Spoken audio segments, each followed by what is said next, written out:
Henschke & Co. and Rosemount Estates Proprietary Limited was an appeal case between two wineries. Henschke believed that its premium wine label, Hill of Grace, had been infringed by the Rosemount Estates wine label, Hill of Gold. In analysis of the test of deceptive similarity, we will look at how this case expanded that test to now include circumstances where the reputation of a trademark may add weight to a finding of deceptive similarity. Section 10 of the Trademarks Act conveys that a trademark is deceptively similar to another trademark if the similarity is likely to deceive or cause confusion.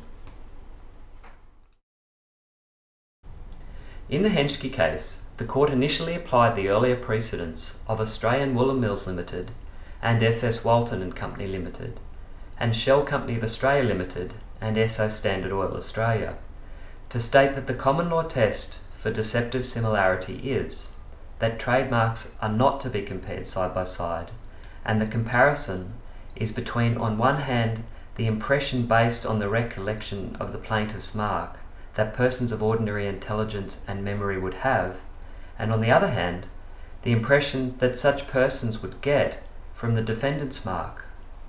And the likelihood of deception must be judged by both the similarity and the effect of the similarity in all the circumstances, which includes usage in the particular trade.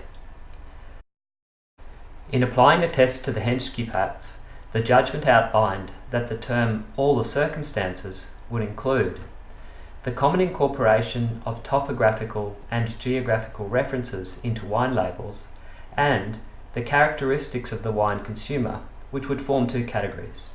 One, the involved consumer, being those taking a real interest in wine and having some knowledge of the wine they purchase, and two, the uninvolved consumer, being a less sophisticated consumer generally guided by price.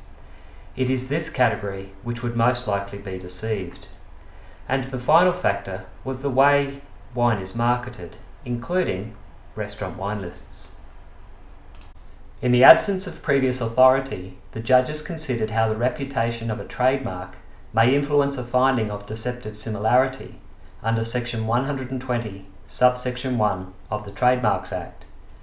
Considering the Registrar of Trademarks and Woolworths case, the judges proposed that the reputation of a trademark will only be relevant where it is notoriously so ubiquitous and of such long standing that consumers generally must be taken to be familiar with it. Through this proposition, it was concluded that the Hill of Grace mark, whilst iconic, was not a notorious mark, and therefore the reputation of the Henschke Hill of Grace mark would not add weight to a determination of deceptive similarity. It was held that the trademarks of Hill of Grace and Hill of Gold were not deceptively similar, and the appeal was dismissed. In summary of the precedents set in the Henschke case, it is now clear that the reputation of a trademark must be of a very high standard in order for it to influence a finding of deceptive similarity.